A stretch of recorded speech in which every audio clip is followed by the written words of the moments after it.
Welcome to Stop My Crisis. I am your host, Vivian Gaspar, with a very important question.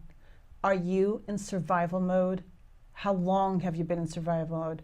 Are you happy? Do you think happiness is a luxury? What is joy? Something that you just see on Hallmark greeting cards?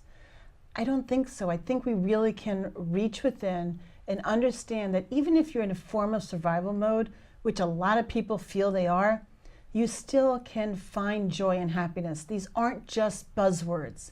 They are so important because I've watched families for many years now, past 8 years, getting through major crisis of losing their home.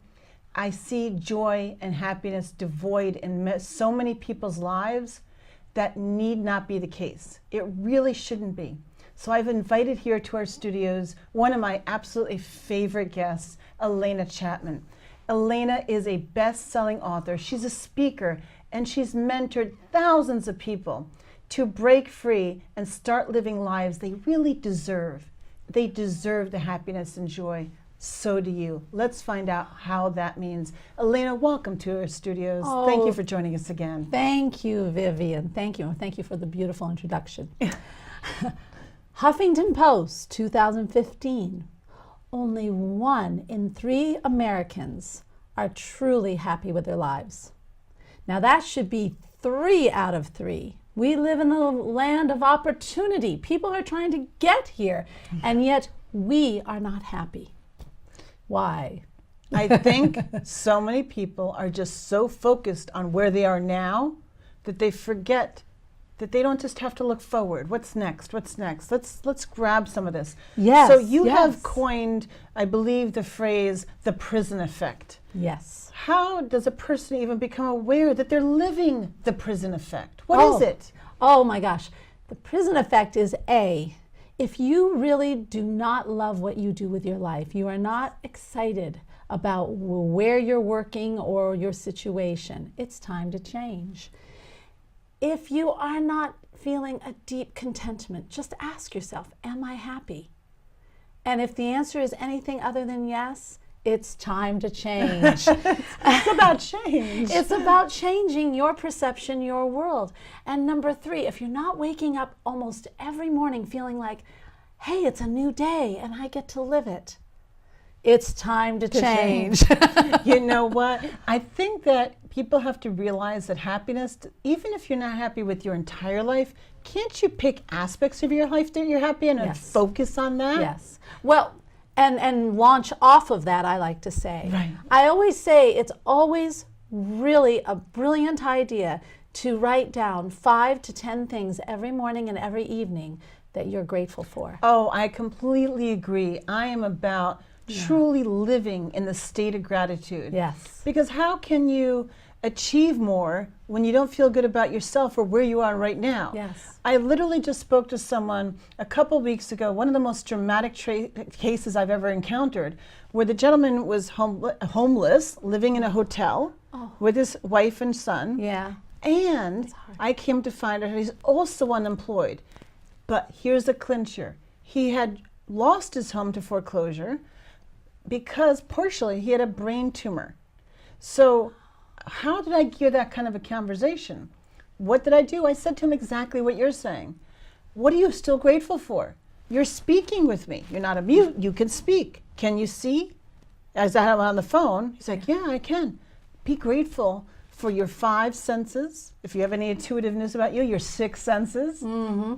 You're still walking. Mm-hmm. He had a phone to call me on, so he had enough money for a phone. Just pick aspects of your life that you're grateful for. Exactly. Even if that's little things. Hey, do you like the shape of your hands, your feet? Your family. Anything. People, do you have people who love you? Yes. There has to be so many things, so I completely agree with you on this. It's very important. And if someone who's watching and they feel stuck in their own little prison and they didn't realize to even think of it as a prison, yes, what can they do today to break free and create a happy life, or parts of their life to realize it, to become happy? Okay, first of all, being happy is a decision. And I had a time in my life when I wasn't happy. But when I decided that I really wanted to have a happy life and I wanted to be happy, then I found that happiness came to me.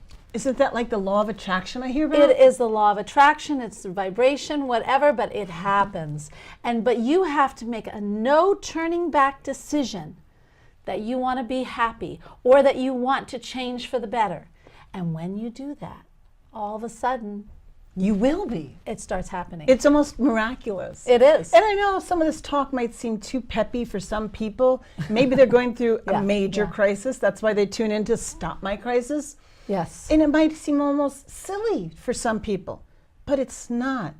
Yes. When you're so deep into your own miserable or unfortunate situations, there has to be ways and portions of you that are grateful, and that will blossom into happiness. Truly, if people do the gratefulness when they're in, we've all been in tragedy and trauma. We all have. But if you can keep your perspective about what you're really grateful for and build from that, and even go so far as to notice, and it's hard, I understand that, but notice 3 things during the day that you see, maybe the clouds in the sky. You're raising your, what we say, your vibration or your happiness level, we'll call it that. And when you do that, then you'll start seeing more opportunities on how to get out of the trauma you're in. But you can't be in that mindset down here, woe is me, and find a way out. You can't. You know, think about a very frequent way to wish someone a happy birthday or a happy new year, for example.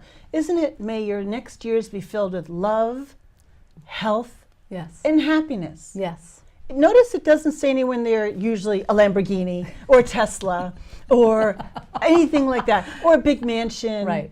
It doesn't say that. No. How many people actually say that? Right. Let's go back to some basics. Yes. Do you have love from anyone? Yes. If you don't have a husband or a wife or any kind of person like that, even if, let's say, your parents are passed away, you just forget, for example, well, you can adopt a pet. Dogs give unconditional love. So do cats. Yes. So there's always ways to find love now. There is always ways. Health. Even if you're not in perfect health. I have a friend who has several different types of cancer. Oh. But she's not laden with the misery of her situation. It's about the mindset. She could still see, she could still hear. She picks out aspects of her that are still healthy. Yes. And happiness, as you just said, is a choice. So let me just tell you, you wrote 2 books related to being in a prison. Yes. What led you to do this? Well, like I had said, I have had trauma and tragedy in my life, and I've been in a prison. I lived in a prison for a long time.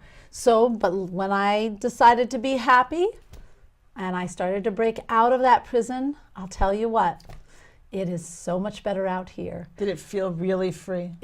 You know what, it does. It does feel free. And that's what we all want. We want to feel free. It is not as hard as people think it is. I help people break free all the time. And both of the books do tell them exactly how I broke free out of my prison and have helped hundreds of others. I think some of the best types of books I've ever read are the kinds where they give a success story, such as yours, of whatever level of success, what it means to them. Yes. And it gives actual, tangible, step-by-step instructions to accomplish. Yes. And thankfully, you've done both in your books. Yes, I have. Alena, thank you so much for coming on, because you are always such a very inspirational fountain of information that people can utilize right now. Remember, it sounds like a cliche, but it's not. You don't have to be happy with every aspect of your life. If you have an unfortunate aspect of one part of your life, it doesn't have to be for every part. As I mentioned, and as Alena's mentioned, choose to be happy. It's not a cliche. It is a choice. And stop a future crisis.